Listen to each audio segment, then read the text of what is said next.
कंचा आंब चटणी।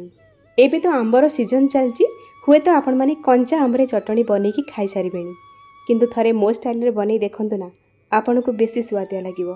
भातरे हो बा रुटी परोटारे हो भारी बढ़िया लागिवो। नमस्कार, लता ओडिया किचन रे आपण समस्तंकु अनेक अनेक स्वागत। आंब चटनी बनया पई एठी मु दुईटी मीडियम साइज रो आंब नेइची। आपण माने निज हिसाब रे आंब कम अधिया करके नै परिबे। प्रथमे आंब को गोटा धोई नबा, तापर तार डेम्फ को काटी नबा, आउ पिलर साहाय्य बा पनिकी साहाय्य आंबर चोपा को बाहर करनबा।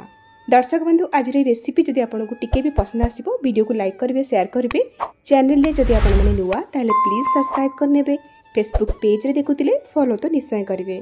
जेहेतु आंबरे टाकुआ हेई आसलानी, सेति पई मोइटी कोन करछि, आंबर साइड रो काटी नउछि।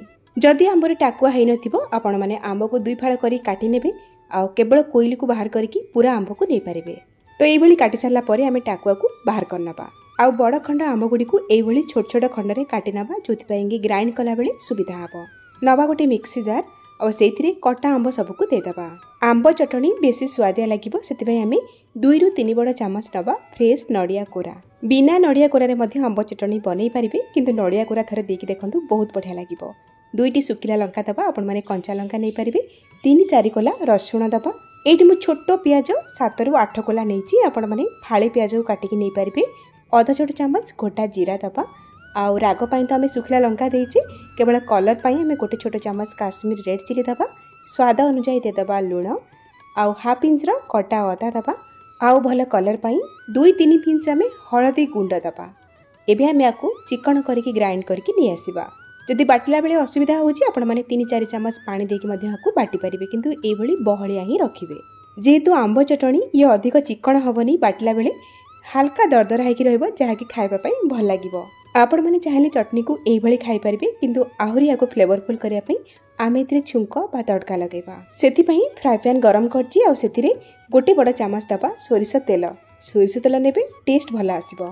तेल गरम हे गला परे आधा छोट चामच जीरा, आधा छोट चामच सोरिष दबा, 2-3 पिंच हेंगु पकेबा फ्लेवर पई, और ता सहित 7-8 कोला रसुण को दरछेचा करके एथिरे पकेबा।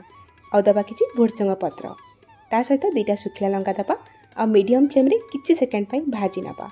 एथिरे भल वासना आसी गले और हमर सोरिष जीरा फुटी गले, ए गरमा गरम फुटण को आमे हमर आंब चटनी रे देकी गोळै नबा। तयार हे गला एठी हमर टेस्टी चटपटा आंब चटनी। आपण चाहिले आंब चटनी रे किछि गुड़ बा चीनी देकी बनै पारिबे, माने मीठा बनै पारिबे। आपण माने ये आंब चटनी को जे कोनसी एयरटाइट कंटेनर रे भरिकी फ्रिज रे 4-5 दिन पर्यंत स्टोर करके रखि पारिबे। ताहले आपण माने एई उपाय रे आंब चटनी बनांतु। केमिति लागिला आपणक अनुभूति मो सहित शेयर करंतु। ताहले आजि पई रहउची, पुणी आसीबी आ गोटे नुवा रेसिपी नेकी। सेही पर्यंत रहिली। नमस्कार, बाय, जय जगन्नाथ।